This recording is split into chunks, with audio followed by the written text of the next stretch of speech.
దసరా శుభాకాంక్షలు, విజయాకాంక్షలు. మీ అందరి జీవనంలో అన్ని రకాల విజయాలు ప్రాప్తించాలని పరమపిత పరమాత్మతో ప్రార్థన. అందరికి మంచి ఆరోగ్యము, ఆనందము, సుఖము, సమృద్ధితో పాటు మోక్షానందం కూడా ప్రాప్తించాలని చెప్పేసి దానికి తగిన శక్తి, సామర్థ్యాలు, విద్య, విజ్ఞానము, వివేకము, శుద్ధ జ్ఞానము, శుద్ధ కర్మ, శుద్ధోపాసన ద్వారా అందరికి మోక్షం లభించాలని, అందరి జీవన్ముక్తులు కావాలని చెప్పేసి అభిలాష. మీ అందరి సర్వహితం కోరే సర్వహితైషి పరమిత పరమాత్మ యొక్క అనుగ్రహంతో మనం ఈ కార్యక్రమం ఆరంభం చేసుకుందాము. అందరు కళ్ళు మూసుకొని నిండు మనసుతో ప్రపంచాన్ని మర్చిపోయి, ఇల్లు ఓళ్ళు అన్ని మర్చిపోయి కనీసం ఒక సెకండ్ మర్చిపోయే ప్రయత్నం చేయండి.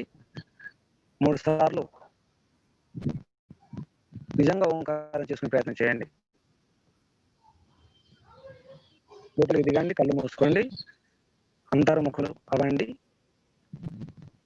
శ్వాస నిండా నింపుకొని నడుము, వీపు, మెడ, తల నిటారు ఉంచుకోండి. శ్వాస నిండా నింపుకొని ప్రేమతో, శ్రద్ధతో ఓంకారం.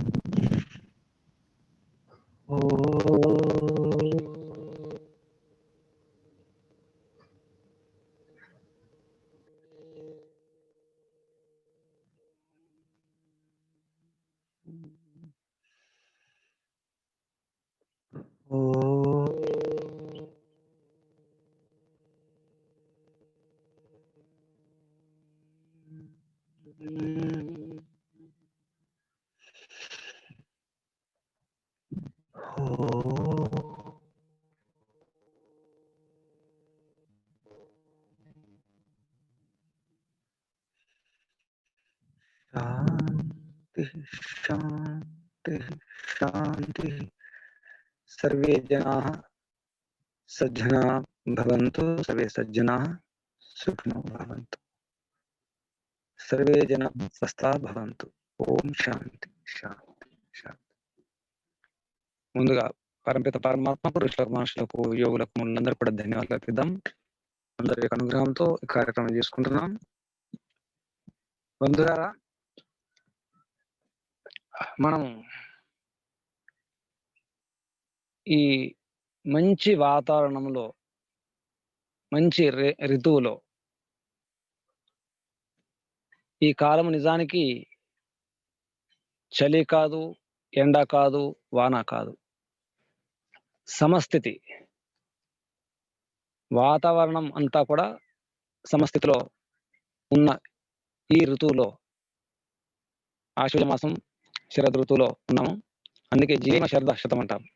కానీ వింత ఏంటంటే ఈ శరద్ ఋతువులో కనుక రోగాలు వస్తే అవి మంచి రోగాలు కాదు. శరద్ ఋతువులో రోగాలు రాకుండా చూసుకోవడం అవసరం.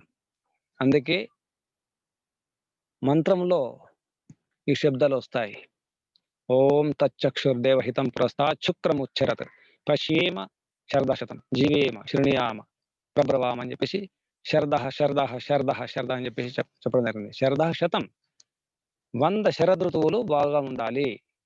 నా కంటి చూపు కానీ, వినికిడి శక్తి కానీ, మాట కానీ అన్ని కూడా అధీనాహ, ఎవరిపైన ఆధారపడకుండా, దీనులము హీనం కాకుండా ఉండాలి. అంటే ఏ రోగాలు రాకుండా, బాధలు రాకుండా, నొప్పులు రాకుండా, ఏ సమస్య లేకుండా, అశాంతి లేకుండా, అల్లరి లేకుండా, అసంతృప్తి లేకుండా, నిరాశ నిస్పృహలు లేకుండా, నిస్తేజం లేకుండా ఉండాలని చెప్పేసి కోరుకుంటాం.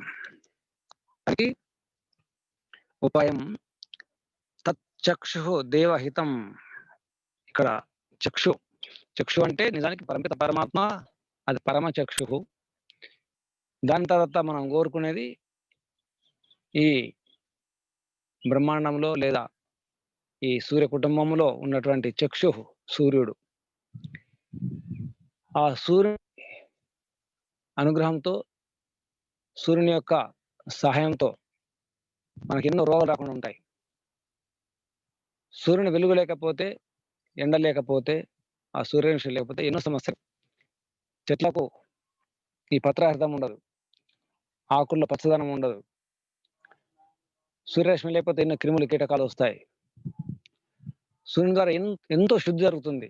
అణువణువు, కణకణంలో శుద్ధి జరుగుతుంది. కాబట్టి సూర్యుడే చక్షుః ఈ సూర్య కుటుంబంలో. ఆ విధంగా ఆ మంత్రంలో మనం సూర్యునితో, పరంపిత పరమాత్మతో ప్రార్థన చేసుకుంటాము. ఆరాధన, యాచన చేస్తాం. అదేవిధంగా మన శరీరంలో ఒక చక్షువు ఉంది.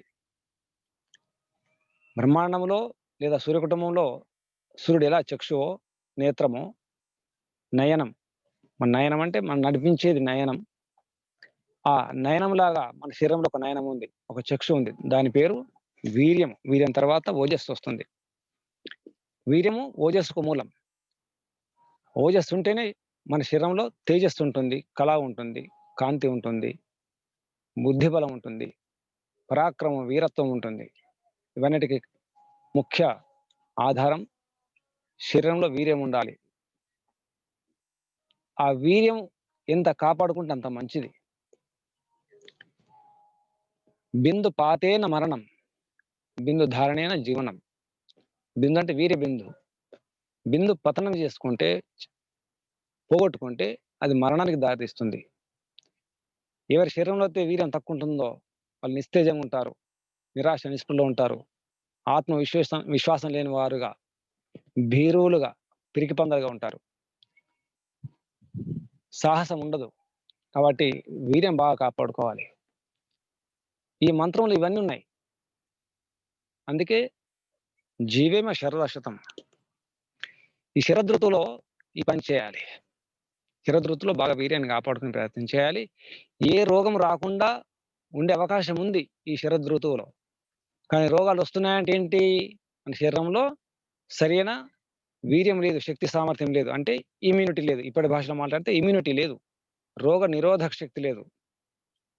రోగ ప్రతిరోధక శక్తి లేదు. కాబట్టి రోగాలు వచ్చినాయి. శరదృతువులో రోగాలు వచ్చినాయంటే ఆ శరీరం చాలా బలహీన శరీరం అన్నమాట. ఇమ్యూనిటీ, రోగ నిరోధక శక్తి లేని శరీరం అని తెలుస్తుంది. కాబట్టి శరదృతువులో బాగా జాగ్రత్తగా ఉండాలి. వీర్యాన్ని పెంచుకోవడానికి అవకాశం ఉంది. శరీరంలో బలాన్ని పెంచుకోవడానికి అవకాశం ఉంది. తర్వాత ఈశ్వరోపాసన చేసేవారు కూడా మంచి అవకాశం ఆరంభం చేయడానికి. ఇదంతా కూడా ఆరంభమే. యుద్ధాలు చేసే వారికి, శరీరంలో బలం పెంచుకునే వారికి మంచి ఈ వ్యాయామము, దండు బైఠకులు, కుస్తీ వీటి ద్వారా శరీరంలో చాలా బలం పెంచుకునే అవకాశం, వాతావరణం, అనుకూల పరిస్థితులు ఈ ఋతులో ఉంటాయి. కాబట్టి ఈ ఋతును బాగా ఉపయోగించుకునే ప్రయత్నం చేయాలి. కాబట్టి అందుకే ఈ విజయదశమి ఏదైతుందో దసరా, ఆ దసరా ఆ పదంలో కూడా అదే ఉంది. శిర. మనం దశిర అనేసరికి 10 తలలని అనుకుంటాము. 10 తలలు ఎవరికున్నాయి? రావణునికి ఉన్నాయి కాబట్టి దశాననుడు, దశకంఠుడు. 10 తలలు ఉన్నటువంటి ఆ రావణుడికి ఎంత బుద్ధి ఉంది? ఒక తల ఉంటేనే ఇంత మనము ఇన్ని రకాలు ఆలోచిస్తాం. ఒక బుద్ధితోనే, ఒక మస్తిష్కం, ఒక మెదడుతోనే. 10 తలల బుద్ధితో, 10 తలల మస్తిష్కంతో ఆ రావణుడు ఎంత ఆలోచించుండాలి? ఎంత మేధావి ఉండాలి? మనకు తెలిసిందే రావణుడు, రామాయణము, దసరా, లేపోతే అర్జునుడు, ఆ జమ్మి చెట్టు, ఆయుధాలు, ఆయుధ పూజ ఇవే గుర్తుకొస్తాయి. అసలు రహస్యం ఏంటంటే మన శరీరంలో ఉన్నాయి 10. ఆ 10 ఇంద్రియాలు, కర్మేంద్రియాలు 5, జ్ఞానేంద్రియాలు 5 వాటిని అదుపులో ఉంచుకోవాలి. వాటిని బలంగా ఉంచుకోవాలి. అనుకూలంగా మార్చుకోవాలి. 10 తలల బుద్ధిని పెంచుకోవాలి. 10 తలల ఆ దుర్బుద్ధులతో ఈ సమాజాన్ని, దేశాన్ని, ధర్మాన్ని, ప్రపంచాన్ని నాశనం చేయకుండా చూసుకోవాలి. చేసేవాళ్ళు కూడా ఉంటారు. ప్రపంచంలో దుష్టులు, దుర్మార్గులు, దురితములు అంటే చెడులు చేసేవారు ఎక్కువ ఉంటారు. మంచిగా ఆలోచించేవారు, మంచి గురించి ఆలోచించేవారు కూడా ఉంటారు. ఎప్పుడు ప్రపంచం పూర్తిగా ధర్మాత్ములతో గాని, దుష్టులతో గాని ఉండదు. దుష్టులుంటారు, ధర్మాత్ములుంటారు. ఏ కాలమైనా, ఏ యుగమైనా, ఎప్పటికైనా, ఇప్పుడైనా, ఎప్పుడైనా, ఎప్పటికైనా. కాబట్టి అనాది కాలం నుంచి కూడా మంచి చెడు ఉంది. ధర్మం, అధర్మం ఉంది. న్యాయం, అన్యాయం ఉంది. ఇప్పుడు ఉంది, ఎప్పటికుంటుంది. కాబట్టి ఈ విజయ దశమి సందర్భంగా, ఈ దసరా సందర్భంగా ఒక ప్రతిన పూనాలి, ఒక ప్రతిజ్ఞ చేసుకోవాలి, ఒక శపథం చేసుకోవాలి. నేను కనీసం రేపటి నుంచి నిజానికి ఈ రోజు నుంచి ఆరంభం చేయండి. దసరా రోజు ఒక ప్రతిన పూనండి, ఒక ప్రతిజ్ఞ చేసుకోండి, ఒక ప్రామిస్ చేయండి. నేను నా ఆరోగ్యం గురించి శరీరంలో బలాన్ని పెంచుకుంటాను, వీర్యాన్ని పెంచుకుంటాను, శక్తి సామర్థ్యాలను పెంచుకుంటాను, దశేంద్రియాలను నా అదుపులో, నా కంట్రోల్‌లో ఉంచుకుంటాను. తర్వాత బుద్ధిని పెంచుకుంటాను. ఈశ్వరోపాసన చేయడానికి ప్రయత్నం చేస్తాను. ఈశ్వరోపాసన రేపే ఉపక్రమిస్తాను. ఉపక్రమించండి. అంటే ఆరంభించండి రేపే. శరీరంలో శక్తి ఉండాలి, బుద్ధిలో బలం ఉండాలి. బుద్ధి బలము, భుజబలం చాలా అవసరం ఉంది కాబట్టి, మనము మనకు విజయం లభించాలి. అడుగడుగునా ప్రతి రంగంలో, ప్రతి విషయంలో మనం ముందుకు వెళ్ళాలి. ఎందుకంటే, మనం ధర్మం పాటించడానికి ప్రయత్నం చేస్తున్నాం కాబట్టి, ధర్మం అంటే ఏమిటి? యథో యతః అభ్యుదయః నిశ్రేయస సిద్ధి సద్ధర్మః. అభ్యుదయము, నిశ్రేయసము. అభ్యుదయం అంటే ఈలోక అభివృద్ధి, ఈలోక సుఖాలు. అభ్యుదయము. నిశ్రేయసం అంటే పరలోక అంటే మోక్షము, మోక్షానందం. మనం ఓ మంత్రం కూడా చెప్పుకుంటాం. స్తుతామయ వరదా వేదమాత ప్రచోదయంతాం పావమాని ద్విజానం. ఆయుః ప్రాణం ప్రజాం పశుం కీర్తిం ద్రవిణం బ్రహ్మవర్చసం మహ్యం దత్వా అని చెప్పేసి చివరికి వ్రజత బ్రహ్మలోకం, బ్రహ్మలోకం కావాలి. ప్రజలు సంతానం కావాలి, పశువులు కావాలి, వాహనాలు కావాలి, అన్నీ ఉండాలి. కీర్తి, ప్రతిష్టలు ఉన్నది, ధనం అంతా ఉండాలి. ద్రవిణం అన్నీ ఉండాలి. వాహనాలుండాలి, భూములుండాలి, భవనాలుండాలి, అన్నీ ఉండాలి. అన్నీ ఉంటూ కూడా చివరికి బ్రహ్మ వర్చస్సు కూడా ఉండాలి. బ్రహ్మ వర్చస్సు అంటే ఇక్కడ బ్రహ్మ అంటే వేదం. వేద విద్య వర్చస్సు ఉండాలి. మంచిగా ఆలోచించే మన ఆలోచనలుండాలి, విద్య ఉండాలి, విజ్ఞానం ఉండాలి. ఇవన్నీ ఉంటూ కూడా చివరికి ఏం గావాలి అంటే బ్రహ్మలోకం, వ్రజత బ్రహ్మలోకం, బ్రహ్మలోకం గావాలి. పరమాత్మ లోకం గావాలి. పరమానందం గావాలి అని జెప్పేసి కోరుకుంటాం మంత్రంలో. ఆ విధంగా రేపు ఈ పని చేయండి. లేదా ఈరోజు జేసుకోండి. రాత్రి పడుకునేటప్పుడే ఒక సంకల్పం జేసుకోండి. రేపు విజయదశమి కాబట్టి నేను విజయుడిని గావాలి. భగవద్గీతలో విజయుడు, అర్జునుడి పేరు విజయుడు. ఇది మహాభారతానికి, రామాయణానికి సంబంధించినటువంటి ఈ కథలు, గాథలు ఈ ఈ ఈ పండుగకు జోడించడం జరిగింది. ఏది ఏమైతేనేమి మొత్తమైతే మనకు ఒక సందేశం, ఉపదేశం, ఒక ప్రేరణ వారి నుంచి తీసుకోవాలి. కాబట్టి మనం ఏం జేయాలి అంటే నిన్న మొన్న చెప్పుకున్నాం. నీరు, నీరు, నీరు అని జెప్పేసి. నీరే జీవనం, నీరే అమృతం కాబట్టి నీటిని ఎన్నో రకాలుగా వాడుకోవచ్చు. ఎన్నో రకాల కంటే లెక్కలేని రకాలుగా వాడుకోవచ్చు. మీరు ఆశ్చర్యపోతారు. నీరు వాడుకోవడం వస్తే, నీటి యాజమాన్యం వస్తే, నీటిని ఉపయోగించుకోవడం వస్తే మనకు ఎన్నో విషయాలు కాదు ఎన్నో రోగాలు. నేనంటాను అన్ని రోగాలకు కేవలం ఏకైక ఔషధం నీరే. నీరు భేషజం నిజానికి. నీరు అంటే ఔషధం. ఎటువంటి ఔషధం అంటే వాతమైన, పిత్తమైన, కఫమైన అన్నిటికీ ఔషధం నీరే. వాత రోగాలను, పిత్త రోగాలను, కఫ రోగాలను కూడా నీరే దూరం చేస్తుంది. అది ఆ నీరుని ఎలా వాడుకోవాలి? ఎలా ఉపయోగించుకోవాలి? దాని అనుపానం ఏమిటి? నీటిని దేనితో కలిపి ఎలా తీసుకోవాలి అని చెప్పేసి తెలిసుండాలి అంతే. ఉదాహరణకి వాత రోగాలనుకోండి. వాత రోగాలకు వేడి నీళ్ళు తీసుకుంటే సరిపోతుంది. మాటి మాటికి వేడి నీళ్ళు తీసుకోండి. ఇక పిత్త రోగాలనుకోండి చల్లని నీళ్ళు తీసుకోండి. కుండల నీరు వాడండి. కఫ రోగాలనుకోండి దాంట్లో కొద్దిగా వేడి నీళ్ళలో పసుపేసి తీసుకోండి. లేదా అల్సర్లున్నాయనుకోండి వేడి నీళ్ళల్లో ఆవు నెయ్యి వేసుకొని, దేశీ ఆవు నెయ్యి వేసుకొని ఆ వేడి గోరువెచ్చని నీళ్ళు తాగండి. గోరువెచ్చని నీళ్ళలో నెయ్యి వేయాలి. చాలా మందికి పాలలో నెయ్యి వేసుకోవడం తెలుసు. వేరే రకంగా నెయ్యి వాడడం తెలుసు గానీ, నీళ్ళల్లో ఆవు నెయ్యి వేసుకొని తాగడం తెలియదు. నీటిలో ఆవు నెయ్యి కలుపుకొని దాన్ని సేవిస్తే లోపల అల్సర్ లాంటివి కొందరు మంట అంటారు లోపల. అంత మంట అనిపిస్తుందండి. ఏవైనా పులుపు పదార్థాలు తింటే, కారం తింటే మంట అనిపిస్తుందండి అని అంటారు. వారు కొద్దిగా గోరువెచ్చని నీళ్ళలో నీరు బాగా వేడి ఉండకూడదు. గోరువెచ్చని నీటిలో ఎందుకంటే ఆ ఆవు నెయ్యి కరగాలి కాబట్టి.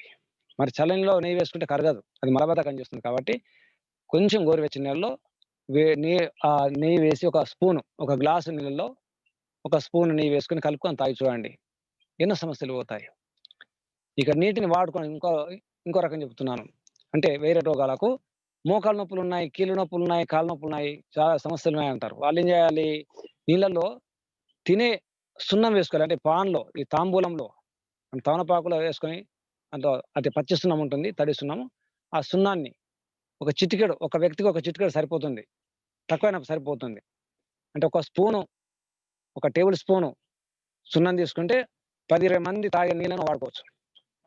సుమారు 20 లీటర్ల నీళ్ళలో ఒక స్పూను మనం మామూలుగా వాడుకునే స్పూను తినే సున్నం, తడి సున్నం వేసి కలిపేసి పెట్టేస్తే నీరు కూడా టేస్ట్ అవుతాయి.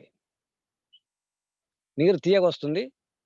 తర్వాత ఆ నీటిని అందరూ తాగే ప్రయత్నం చేయండి. మోకాళ్ళ నొప్పులు, కీళ్ళ నొప్పులు, కాళ్ళ నొప్పులు తగ్గిపోతాయి. అంటే అది కాల్షియం అన్నమాట. Natural calcium. ఆ విధంగా నీటిని రకరకాలుగా వాడుకోవచ్చు. పట్లు, బెణుకులున్నాయి. వేడి నీటి కాపడం పెట్టండి. లేదా నీళ్ళతోని ఒత్తండి, అత్తండి. దాన్ని రుద్దండి. ఆ వాపులు తగ్గిపోతాయి. పట్లు గాని, బెణుకులు గాని ఉంటే తగ్గిపోతాయి. ఈ విధంగా అన్ని రోగాలకు నీరే ఔషధం. మీకు నిన్న జరిగింది. మీకు మీరు గనక వాట్సాప్‌లో చూస్తే వాట్సాప్‌లో చాలా విషయాలు పెట్టడం జరిగింది. నీటితో ఎన్ని రోగాలంటే సుమారు మీకు పెట్టిన లిస్ట్ ఏంటంటే 58 సమస్యలకు నీరు వాడుకోవచ్చని. మంచినీరు బాగా తాగాలి. చల్లని నీళ్ళు తాగాలి. చల్లని నీరు ఎండదెబ్బ తగిలినప్పుడు నీరు మంచి నీరు అది కూడా బాగుండాలి. అంటే వడగట్టిన నీరుండాలి. ఈ రోజుల్లో మినరల్ వాటర్ అంటున్నారు. అది మినరల్ వాటర్ కాదు. మలిన్ వాటర్ అని పేరు పెట్టుకోండి. దాంట్లో ఏమి ఉండదు. మనకు సరిపోయేటువంటి మినరల్స్ ఉండవు. సాల్ట్స్ ఉండవు. లవణాలు అవన్నీ తీసేస్తారు కాబట్టి మనకు స్వీట్‌గా వస్తాయి. తీపి అనిపిస్తుంది గానీ దానితో హాని ఉంది కాబట్టి ఆ మినరల్ వాటర్ కాదు. దాని పేరు మలిన్ వాటర్ అని పేరు పెట్టుకోండి. అది మలిన్ వాటరే. నీరు బాగా తాగండి. ఎండ దెబ్బ తగలదు. కొందరు కిడ్నీలో రాళ్ళంటారు. ఎవరైతే నీళ్లు బాగా తాగరో, ఈ మూత్రం సాఫీగా రాదో అటువంటి వారికి కిడ్ దానికి కూడా మంచి ఔషధం. మామూలు నీళ్లు తాగండి. కొన్ని నీళ్ళు ఎక్కువనే తాగండి. ఆ నీటి ద్వారానే మూత్ర విసర్జన ద్వారానే ఆ మూత్రపిండాల రాళ్ళంటివి కూడా వెళ్ళిపోతాయి. విషప్రయోగం జరిగిన కడుపులో విషం వెళ్ళిపోయింది. అనుకోకుండా ఎవరో విషం పెట్టారనుకోండి. బాగా నీరు తాగండి. నీరు తాగి వాంతి చేసేయండి. మామూలుగానే ఏది లేకపోతే మీరు బాగా తాగేసేయండి. తగ్గిపోతుంది. ఆ విధంగా ఎన్నో సమస్యలు మనకు వెంటనే బలం అనిపించాలి. నీరసం ఉంది. శరీరంలో సత్తువ లేదు. అటువంటప్పుడు ఏం చేయాలి? నీరు బాగా తాగి చూడండి. వెంటనే మీకు ఒక బలం వచ్చినట్టు అనిపిస్తుంది. శక్తి వచ్చినట్టు అనిపిస్తుంది. మామూలు నీళ్ళు ఏం కలిపేది లేదు. ఒకవేళ వెంటనే ఇంకా బాగా బలం కావాలనుకుంటే కొద్దిగా సాల్ట్, కొద్దిగా షుగర్. షుగర్ లేకపోతే పటిక బెల్లం గాని, లేదా మామూలు బెల్లం గాని వేసి కలుపుకొని కొంచెం గోరువెచ్చని నీళ్ళు తాగండి. ఒక 2 నిమిషాలలో మీలో ఉన్నటువంటి నీరసము, ఇక మనసంతా వికలంగా ఉంది, ఏం ఆలోచన రావడం లేదు, అశాంతి అనిపిస్తుంది. అటువంటప్పుడు నీళ్ళు తాగండి. మనసులో తర్వాత ఎముకలు ఎముకలు విరిగినప్పుడు గాని, ఏమైనా దెబ్బలు తాకి క్రాక్స్ వచ్చినప్పుడు గాని, చల్లని నీళ్ళల్లో ఒక కాటన్ గుడ్డ ముంచి ఆహ్, చ మ నీళ్ళు బాగా చల్లగుంటే మంచిది దానికి అటువంటప్పుడు. చల్లని నీళ్ళలో గుడ్డ ముంచేసి, ఆ గుడ్డ కట్టుకట్టండి. ఆహ్, ఎముకలు విరిగినప్పుడు తొందర అతుక్కోవడానికి అది ఉపయోగపడుతుంది. ఇది ఫస్ట్ ఎయిడ్ లాగా పనిచేస్తుందనమాట. చర్మం కాలినప్పుడు కూడా చన్నీటితో చల్లని ఒక దుప్పటి, ఒక చెద్దర్ చల్లనీళ్ళలో ముంచేసి మీద కప్పండి. ఆహ్, చర్మం కాలినప్పుడు ఏదైతే మంట ఉంటుందో తగ్గిపోతుంది. ఈ విధంగా లెక్కలేని సమస్యలు.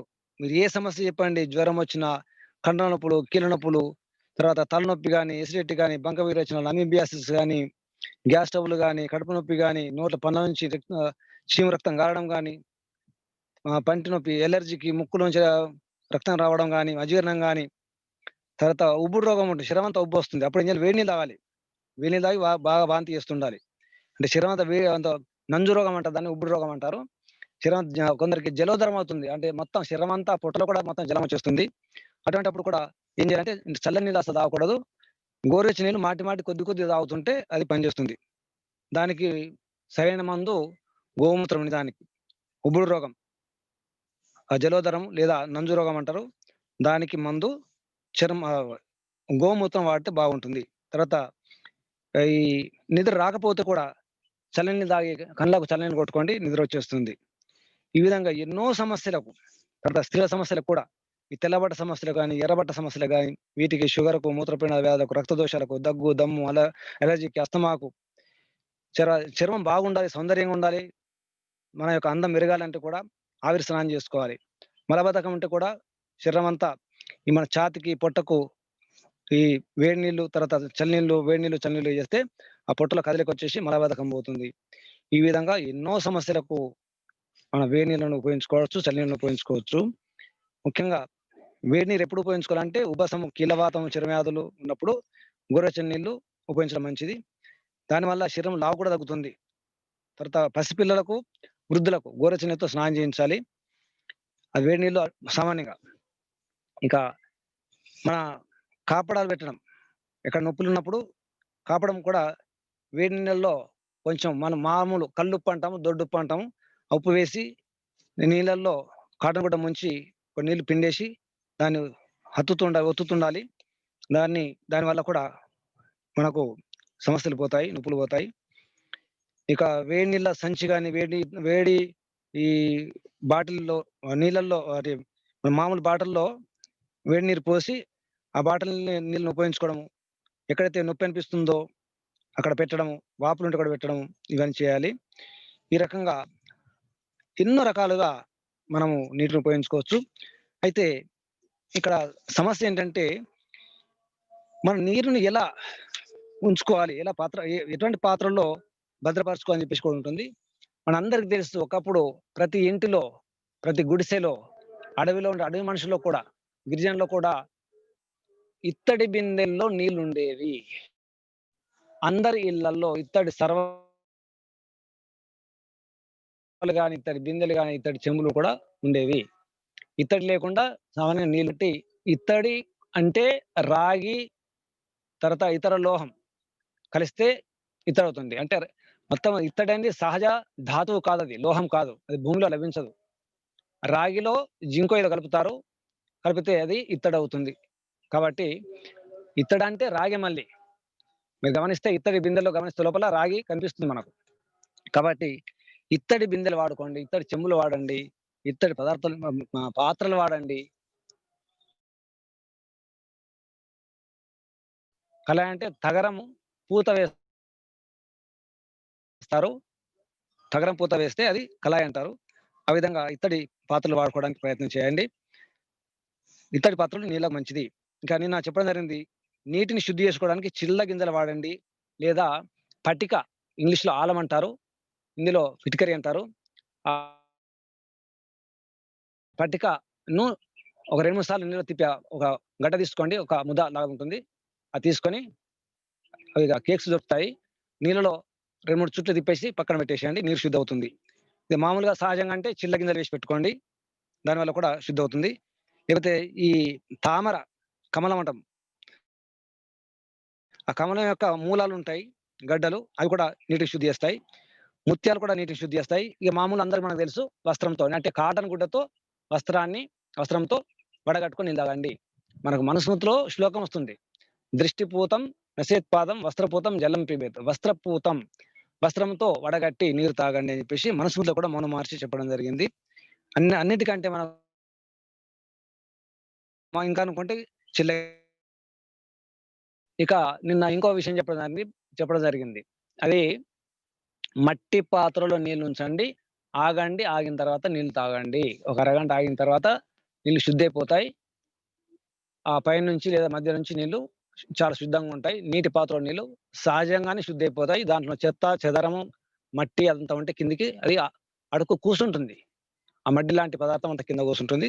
కాబట్టి నీటి పాత్రలు చాలా నీటి పాత్రలు మనం తాగడానికి మన గ్లాసులు ఎలా ఉండాలంటే చెంబులు బాగా డబ్బుంటే రాజుల కాలం వాళ్ళు బంగారు గ్లాసుల్లో, బంగారు చెంబుల్లో నీళ్ళు తాగేవాళ్ళు. వెండి చెంబులు గాని, బంగారు చెంబులు గాని, లేదా మామూలుగా రాగి చెంబులు మంచివి. కంచు కూడా వాడుకోవచ్చు. గాజు పాత్రలు కూడా మంచివే. ఈ విధంగా. అయితే ఇప్పుడు ఈ రోజుల్లో ఉన్నటువంటి సమస్యలకు నీళ్ళల్లో ఒక 2, 3, 4 తులసి ఆకులు వేసుకోండి. తర్వాత చిల్లగింజలు వేసుకోండి. కొద్దిగా సున్నం వేసుకోండి. తర్వాత అతి మధురం అంటాము. హిందీలో ములెటి అంటారు. సంస్కృతంలో ఎస్టి మధు అంటాము. మన తెలుగులో అతి మధురం, మామూలుగా తీపి కట్టె కూడా అంటారు. దాని పొడి గాని, కొద్దిగా దాని ముక్కలు గాని నీళ్లు వేసి పెట్టుకోండి. చాలా ఒక తీర్థంలాగా అయిపోతాయన్నమాట. ఇంకా వీలైతే కొంచెం పచ్చకర్పూరం కూడా వేసి పెట్టుకోండి. మన మందిరాలలో తీర్థంలాగే మారిపోతుంది. మన ఇంటికి ఎవరైనా వస్తే అటువంటి నీరిస్తే చాలా వాళ్ళు హర్షిస్తారు, సంతోషపడతారు, మిమ్మల్ని మర్చిపోరు. ఆ విధంగా ప్రయత్నం చేయండి. ఇక నీళ్ళలో దుర్గంధం ఉంటే ఏం చేయాలంటే తులసాకులు వేసుకోవడం, నాగకేసరాలు గాని, తర్వాత ఈ గులాబీ రేకులు గాని, మల్లెపూలు గాని ఇవేసుకోవాలి. తామర కూడా, తామర పూలు రేకులు గాని, లేకపోతే తామర తూళ్ళు గాని వేసుకోవచ్చు. ఇందాక చెప్పినట్టు పచ్చకర్పూరము, పుదీనా వేసుకోవచ్చు. ఈ విధంగా దుర్గంధాన్ని దూరం చేయడానికి ప్రయత్నం చేయాలి. నీళ్లు బాగా వేడిగున్నాయి, చల్లగేయాలంటే ఏం చేయాలంటే మనకు తెలుసు. నీళ్లు ఒక పాత్ర నుంచి ఒక పాత్రకు మార్చడం అది తెలుసు అందరికీ. తర్వాత ఒక స్పూన్‌తోని కలపడం గాని, లేపోతే ఒక గుడ్డను చుట్టి ఆ గుడ్డ పైన నీళ్లు పోయడం గాని, అంటే ఇవన్నీ ఎండాకాలం అనుకోండి ఉదాహరణకు. ఎండాకాలం పనికొచ్చే విషయాలు ఇవన్నీ కూడా. లేదా చుట్టూ ఇసుక పోసేసి, ఆ ఇసుక పైన నీరు చల్లేస్తే కూడా నీరు చల్లగా ఉంటుంది. ఎండాకాలంలో పనిచేస్తుంది. లేదా ఉట్టి పైన కూడా నీళ్ళు పెడితే చల్లగయిపోతాయి మామూలుగా. ఇవి కొన్ని విషయాలు. అయితే మనకు నీరు రకరకాల లభిస్తుంది. ముఖ్యంగా ఏ ఋతువులో ఏ నీళ్ళు తాగాలి అని చెప్పేసి కూడా మనకు తెలియాలి. ఋతువుని బట్టి కూడా నీళ్లుంటాయి. ముఖ్యంగా శరదృతువులో నిన్న చెప్పినాను ఐంద్రజలం అంటే ఇంద్రజలం ఉంటుంది. ఈ మాసంలో ఈ శరదృతువులో వర్షం కురిస్తే ఆ నీటిని భద్రపరచుకోండి స్వచ్ఛమైన పాత్రలో. అది మొత్తం సంవత్సరం పొడుగునా తాగొచ్చు. ఒకప్పుడు రాజులు బాగా దాన్ని ఉపయోగించుకునేవారు. అది అన్నిటికంటే ఉత్తమ నీరు. మంచి నీరన్నమాట. మరి మంచి నీరని ఎలా తెలుస్తుందంటే దానికి ఏ రుచి, రంగు, వాసన ఉండకుండా ఉండాలి. తేలికగా ఉండాలి. జిగట లేకుండా ఉండాలి. అది అటువంటి నీరు మంచి ఉత్తమమైనటువంటి మంచి నీరు. ఇది బాగా గుర్తుంచుకోండి. ఈ మాసంలో గనక అంటే ఇప్పుడు ఇంకా 15 రోజుల వరకు సమయం ఉంది. 15, 20 రోజుల వరకు అంటే దీపావళి వరకు కూడా మనం వాడుకోవచ్చు. వర్షం కురిస్తే పట్టే ప్రయత్నం చేసుకోండి. 1 లీటరో, 2 లీటరో, 10 లీటర్లు పర్వాలేదు. వర్షం నీళ్లు నేరుగా పట్టే ప్రయత్నం చేసుకోండి. వడగట్టి పెట్టుకోండి. దాన్ని వేడి చేయకండి, ఏం చేయకండి అలా ఉంచేసుకోండి. తర్వాత వర్ష ఋతువులో పడ్డ నీరు అది కొత్త నీరు ఉంటుంది కాబట్టి అది మంచి నీరు కాదు. రోగాలు తీసుకొస్తుంది. ఆ నీరు బరువు ఉంటుంది కాబట్టి అందులో అంటే ఎండాకాలంలో ఆకాశంలో చాలా ధూళి, చెత్త-చెదారంతా ఆకాశంలో ఉంటుంది. అది ఆడుతూ ఆకాశంలో తేలియాడుతుంటుంది. వర్ష ఋతువులో వర్షం పడ్డప్పుడు ఆ చెత్తంతా, ఆ మలిన పదార్థాలన్నీ కూడా నీటిలో వచ్చేస్తాయి కాబట్టి వర్షం ఋతువులు అంటే తొలకరి వర్షాల్లో తడవకుండా కూడా చూసుకోవాలి అని పెద్దవాళ్ళు చెప్తారు. తొలకరి వర్షాలు తడవకూడదు, మంచిది కాదు. ఎందుకంటే చాలా రోగాలు తెస్తుంది కాబట్టి జాగ్రత్తగా ఉండాలి. తర్వాత హేమంత్ ఋతువులో శరదృతువు చెప్పడం జరిగింది. హేమంత్ ఋతువులో ఆ నీరు బలవర్ధకం. అది వీర్యవర్ధకం కూడా. అంటే వచ్చే శరదృతువు తర్వాత హేమంతం, శిశిరం ఇవి వస్తాయి కాబట్టి ఈ శరదృతువు, హేమంతం, శిశిరం వరకు కూడా నీళ్లు బాగానే ఉంటాయి. ఈ శిశిర ఋతువులో ఇంకా తేలికగా ఉంటాయి నీరు. కఫాన్ని, వాతాన్ని పోగొడుతుందది. వసంత ఋతువులో నీళ్లు వగరుగా ఉంటాయి. అది మధురంగా ఉంటాయి. కొద్దిగా పొడి పొడిగుంటాయి. ఇక ఎండాకాలంలో నీరు అది కూడా మంచి నీరు. అంటే ఎండాకాలంలో నీరు అది కూడా బానే ఉంటుంది.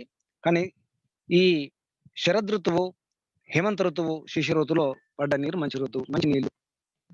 అన్నిటికంటే మంచి నీళ్లు ఓం. కాబట్టి ఈ విధంగా ఏ ఋతువులో ఎటువంటి నీరు మనం ఉపయోగించుకోవాలి అని చెప్పడం జరిగింది. ఇక మనకు నది నీరు మంచిదా అని అంటారు. నిజానికి వేగంగా పారే నీటికి దోషం లేదని చెప్పేసి ఒక మాట ఉంది. కానీ బాగా వేగంగా పారే నీటికి దోషం లేదు. ఆగుకుంటూ, ఆగుతూ ఉన్నటువంటి నీటికి దోషం ఉంటుంది. ముఖ్యంగా వర్షకాలంలో నది నీరు తాగకుండా ఉండాలి. ఎందుకంటే చెత్త, చెదారము, కళిబరాలు, జంతువు చనిపోయినవన్నీ కూడా వస్తాయి. అది మంచి నీరు కాదు. జాగ్రత్తగా ఉండాలి. వర్షకాలము చాలా జాగ్రత్తగా ఉండాలి. దాంట్లో ఎన్నో పురుగులుంటాయి. పాములు ఎలుకలు, జంతువుల కళేబరాలు, మలినం చాలా దూషితమై ఉంటాయి. కాబట్టి జాగ్రత్తగా ఉండాలి. ఈ విధంగా నీరు గురించి కొంత చెప్పుకోవడం జరిగింది. ఇక అంటే మనకు పైనుంచి పడ్డ నీరు వర్షం యొక్క వాన నీరు మంచిదే. శుద్ధంగానే ఉంటుంది గానీ, భూమిని బట్టి కూడా నీరు మారుతుంది. ఇప్పుడు భూములు రకరకాల భూములుంటాయి. చౌడు భూములుంటాయి, నల్ల భూములుంటాయి, రేగడి భూములు, తర్వాత ఇసుక భూములుంటాయి. ఈ నల్ల భూములు, రేగడి భూముల వాటి నీరు తియ్యగుంటుంది. ఈ చౌడు భూముల్లో పడ్డ నీళ్ళు ఉప్పుగా ఉంటుంది, లవణయుక్తం అంటే సాల్టీగా ఉంటుంది. ఇక పర్వతాల నుంచి వచ్చే నీరు అది చేదుగా ఉంటుంది. ఎందుకంటే రకరకాల ఆకులు, వేర్లతో కూడి ఉంటుంది కాబట్టి అది చేదుగా ఉంటుంది. పర్వతం నుంచి వచ్చే నీరు మంచి నీరు, నిజానికి ఆరోగ్యానికి మంచిదది. ఇవి కొన్ని విషయాలు నీరు గురించి చెప్పుకున్నాం. నీరు రకాలు, వాటి గుణాలు చెప్పుకోవడం జరిగింది. ఇక మనం నిజానికి ఒక నీరు గురించి గనక మనకు ప్రయత్నం చేస్తే, తెలుసుకుంటే, నీటిని వాడుకోవడం వస్తే కొన్ని ఉదాహరణ చెప్పడం జరిగింది. నేను మీకు వాట్సాప్‌లో నిన్న పెట్టడం జరిగింది. అదంతా చదువుకోండి. మీకు ఏ విధంగా అనుకూలం ఉంటుందో, ఏం చేస్తే బాగుంటుందో, నీటిని ఎలా ఉపయోగించుకుంటారో ఉపయోగించుకునే ప్రయత్నం చేయండి. చాలా రహస్యాలు దాంట్లో పెట్టడం జరిగింది. కొన్ని విషయాలు మీకు తెలుసుకోవడానికి మచ్చుకు కొన్ని చెప్పడం జరిగింది. దాన్ని ఉపయోగించుకోండి. ఇంకేమైనా సందేహాలు ఉంటే తర్వాత అడిగే ప్రయత్నం చేయండి. ఇప్పుడు మీకు ఈరోజు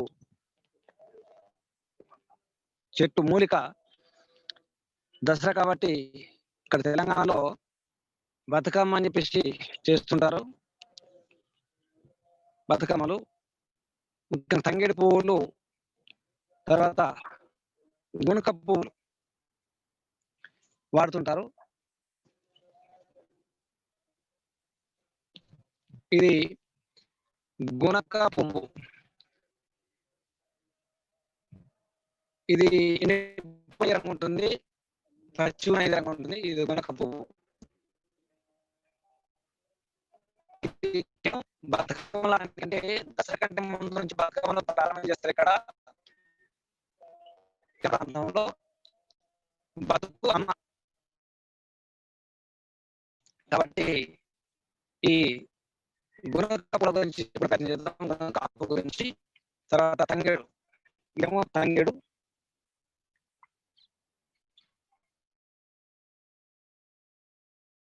తంగేడు చాలా మంది తెలిసింది. ఇది మంచి బ్యూటీ పార్లర్. ఇదేం బ్యూటీ పార్లర్ అని చెప్పొచ్చు. ఈ విషయం తర్వాత చెప్తాను. ఏంటంటే ఈ తంగేడు పువ్వు తర్వాత గునుక పువ్వులు వాడతారు బతుకమ్మలకు. ఇప్పుడు ఈ గునుక పువ్వు గురించి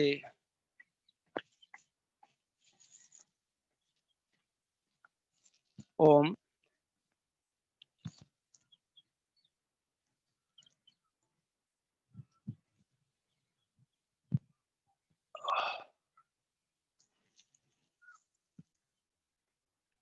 గునుక పువ్వు గురించి చెప్పుకుందాం. సామాన్యంగా గునుక పువ్వు ఊరు బయట దొరుకుతుంది. ప్రయత్నం చేస్తే ఇది వర్షకాలంలో ఆరంభంలో మనకు వస్తుంది. ఇది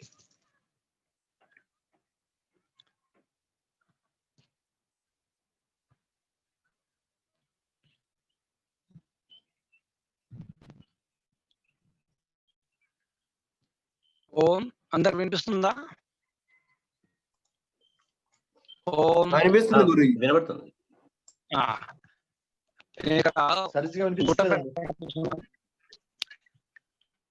గునుక అంటే బతుకమ్మ గురించి వాడుకుంటారు ఇక్కడ తెలంగాణలో. కానీ దీన్ని ప్రయోగం చేసినాను. మహారాష్ట్రలో వాడతారు. సన్నగా ఉన్నాయి. వర్షాకాలంలో పెద్ద ఆకులు వస్తాయి. మామూలుగా ఇలా కూడా ఉంటాయి, ఇంకా పెద్ద ఆకులు వస్తాయి. అయితే ఇది ఎటువంటి ఆట అంటే బతుకమ్మ అని ఎందుకన్నారో వేరే విషయం, కానీ నిజంగా బతుకునిస్తుంది ఈ గునుక ఆకు. వర్షాకాలంలో అప్పుడు లేతగా ఉంది. అప్పుడు ఈ పువ్వులు రాకముందు ఈ గునుక పువ్వుల ఆకులను కనుక మనము ఏ పప్పులు అనే విషయం వండుకోవచ్చు. కందిపప్పు కానీ, పెసరపప్పు కానీ, తర్వాత కాకుండా ఎర్రపప్పు, దాని మసూరు పప్పు అంటారు కొందరు. ఈ విధంగా గునుక ఆకును కనుక వాడితే మీకు 2-3 రోజుల్లోనే రక్తం వచ్చేస్తుంది. దాన్ని కోసి నీళ్ళలో ముంచి తీస్తే మనకు అంత ఐరనే కనిపిస్తుంది. నీళ్ళన్నీ ఎర్రగా అయిపోతాయి, మారిపోతాయి. కలర్ మారుతుంది. కాబట్టి గొనుక ఆకును మరి వచ్చే వర్షాకాలం ఆరంభంలోనే ఏ ఆకు కనిపించినప్పుడు, ఏ ఆకు రానప్పుడు ఈ ఆకు వచ్చేస్తుంది ఆరంభంలో. ఈ మహారాష్ట్ర వాళ్ళు అసలు అన్నం గాని, ఈ వాళ్ళు సామాన్యంగా జొన్న రొట్టెలు తింటారు. పెద్ద పెద్ద ముద్దలు కట్టుకొని, ఈ ముద్ద పెద్ద ముద్ద పెట్టుకొని, జొన్న రొట్టె చిన్న ముక్క పెట్టుకొని, ఈ పెద్ద పెద్ద ముద్దలు తింటారు ఈ ఆకుని. అచ్చంగా కూర వండుకొని. కాబట్టి గునక అనేది నిజంగా బతుకునిచ్చే అమ్మ బతుకమ్మ. కాబట్టి దీనికి గునక పువ్వులతో ఇక్కడ బతుకమ్మను తయారు చేసి ఆడుతూ, పాడుతూ చాలా ఉల్లాసంగా ఉంటారిక్కడ. ఇక్కడి మాతృమూర్తులు, ఆడపడుచులు. ఇక మరొకటి మీకు ఇందాక తంగేడు. తంగేడు తంగడ కాయలు కూడా ఉన్నాయి. తంగేడు కాయలు ఇవి తంగేడు చాలా మందికి తెలుసు. నిజానికి చర్మం అంటే బ్యూటీ పార్లర్ వెళ్ళాల్సిన అవసరం లేదు. తంగేడు వాడడం వస్తే చాలు, ఇది కూడా బతికిస్తుంది. ఎన్నో సమస్యలకు, షుగర్ లాంటి వ్యాధులకు కూడా పనిచేస్తుంది. ఈ యొక్క బెరడు తీసుకొని దంచి లేదా కషాయం చేసిన కూడా షుగర్ పోతుంది. దానివల్ల షుగర్ కంట్రోల్ అవుతుంది. తర్వాత ఈ తంగేడు పువ్వులు కనుక మంచి పేస్ట్ లాగా నూరుకొని, మెత్తగా నూరుకొని చర్మాన్ని పెట్టుకుని, ముఖానికి పెట్టి మంచి పేస్ట్ అది క్రీమ్ లాగా చేసుకుని పెట్టుకుంటే అసలు ఏ బ్యూటీ పార్లర్ అటువంటిది. దీని ఆకైనా, దీని పువ్వులైనా, దీని బెరడైనా, దీని వేర్లైనా చాలా బాగా పనిచేస్తాయి. పెద్దవాళ్ళకి తెలుసు ఈ తంగేడు ఏం చేసేవాళ్ళంటే మగవాళ్ళు, చెరుకు కొట్టే వాళ్ళు ఆ చర్మాన్ని వచ్చి జంతువుల కళేబరాల నుంచి చర్మాన్ని వచ్చి వాళ్ళ పెద్ద పెద్ద కుండ ఉంటుంది. దాని లండ అంటారు. మాదిగ లంద అంటారు దాన్ని. అంటే పెద్ద పెద్ద కుండ ఉంటుంది. దాంట్లో ఈ తంగేడు ఈ బెరడు బాగా దంచి అన్ని కలిపి పెట్టేస్తారు. మరిగించి పెట్టేసి దాంట్లో తోలను ఉంచి పెడతారు. దాని చాలా మృదుగా దాని ఏమవుతుంది మనకు, మన చర్మం మృదుగా ఉండాలంటే, అందంగా ఉండాలంటే తంగేడు బెరడు వాడి ప్రయత్నం చేయండి. తంగేడు పూత, ఆ పూత తీసుకొని మంచి పేస్ట్ చేసుకొని, గులాబీ వేసుకోండి, వేసుకొని మంచి మెత్తగా నూరి దాన్ని ముఖానికి పెట్టుకోండి, రాసుకోండి, చాలా బాగుంటుంది. దానిలో కొంత తెల్ల గంధం మాట వేసుకొని ఇక మూలతో మాట కలుపుకోవచ్చు.